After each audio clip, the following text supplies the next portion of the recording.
Naaresto ng mga operatiba ng Iloilo City Police Office ang isang babaeng street-level individual sa isang bypass operation sa barangay Lobok, Lapus, Iloilo City. Magbabalita dyan si Patrolman Charmaine Balunsat.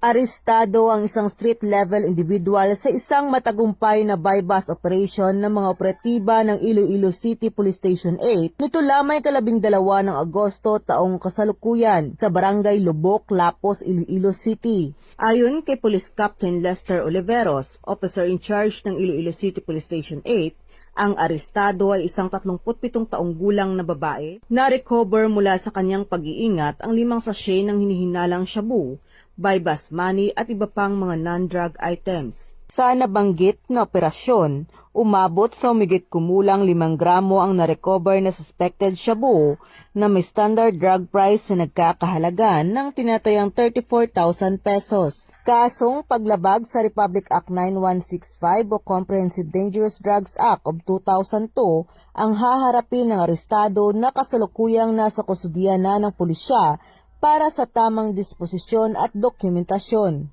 Muling pinatunayan ng Philippine National Police ang kanilang mahigpit na kampanya laban sa banta ng ilegal na droga tungo sa isang ligtas at mapayapang bagong Pilipinas. Mula dito sa Western Visayas, ako ang inyong PNN correspondent, Patrolwoman Charmaine Balunsat. Alagad ng batas, tagataguyod ng Balitang Pulis.